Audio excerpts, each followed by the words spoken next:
कारवाई करा, हे आमचं ठाम मत आहे या ठिकाणी। उमेश पाटील काय सांगाल? आता गोपाळ शेट्टी सगळी जबाबदारी घेतायत, सगळं करायचं म्हणतायत, पण मग हे सरकार त्यांचंच आहे, करणार कोण? त्यांनाच करायचंय।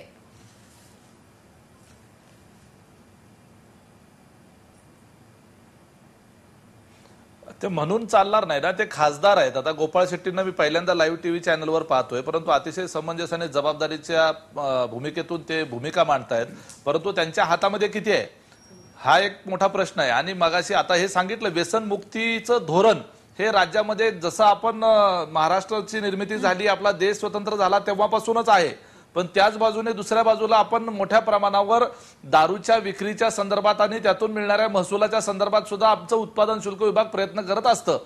या अवैध दारू विक्रीच्या संदर्भामध्ये कारवाई करण्याचं धोरण आणि ती कारवाई करण्याची इच्छाशक्ती याची लिंक जी आहे ना, ती पोलीस प्रशासन आणि उत्पादन शुल्क विभागाचे अधिकारी यांना मिळणारे हप्ते आणि त्यातून या प्रकारचं अवैध व्यवसाय जो म्हणतो, जसं वाळूचा अवैध व्यवसाय आहे, जसं टोल मधलं प्रकरण आहे, तसंच हे दारूचं एक प्रचंड मोठं रॅकेट आहे। जसं हे डान्स बारचा संबंधितला विषय जो आहे तसंच आहे, याचं एक मोठी साखळी आहे, यांची प्रचंड मोठी लॉबी आहे। आणि ही जी लॉबी आहे ही कुठली कशीही प्रशासकीय व्यवस्था असली तरी सुद्धा त्याला स्वतःच्या ह्या आर्थिक मोहजालामध्ये अडकवण्यामध्ये यशस्वी होत असते।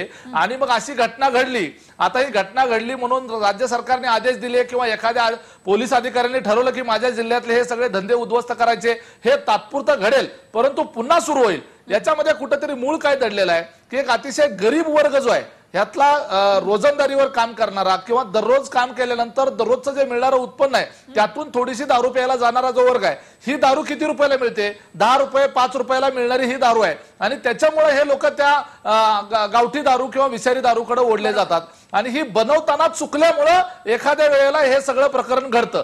ते विषारी दारू जे प्रकरण होतं त्याचं दारूचं विष तयार होते आणि हे रोज सर्रास चालू असतं। आता तिथं बंद झालं तर दुसऱ्या ठिकाणी ते चालूच असेल।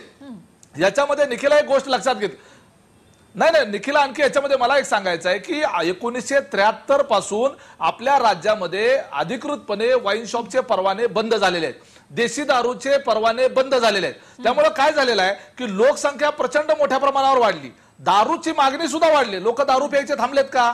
चंद्रपूरमध्ये दारूबंदी केली, वर्ध्यामध्ये दारूबंदी केली। तुमच्या माहितीसाठी सांगतो की वर्ध्यामध्ये दारूबंदी आहे, परंतु त्याच वर्ध्यामध्ये दारू पिऊन मरणाऱ्यांची संख्या या महाराष्ट्रात सगळ्यात जास्त आहे। हे सुद्धा आपण वास्तव लक्षात घेतलं पाहिजे। म्हणजे याचा अर्थ तुम्ही दारूबंदी केली म्हणून दारू पिणाऱ्यांची संख्या कमी झाली असं अजिबात होत नाही। याच्याकरिता हे जे अनधिकृतपणे दारू बनवली जाते ह्याचा प्रकार जो आहे याला आळा घालण्याच्या दृष्टिकोनातून धोरणात्मक विषय चर्चेला घेतला पाहिजे। हे जे परवाने 73 पासून बंद करून ठेवलेले आहेत त्याच्यामुळे काय झालेलं आहे की मर्यादित दुकानं आहेत, अधिकृतपणे मिळणारी जी दारू आहे ती सरकारी पद्धतीनं सरकारी दुकानामध्ये मिळणारी जी दारू आहे ती दारू काही विषारी नसते, परंतु ती मिळतच नसल्यामुळे गरीब लोक अशा पद्धतीच्या हातभट्टीची दारू म्हणा किंवा विषारी दारू म्हणा याच्याकडे ते वळले जातात आणि असे प्रकार घडतात असं मला स्वतःला वैयक्तिक पातळीवर वाटतं। गोपाळ शेट्टीजी याचं उत्तर द्या।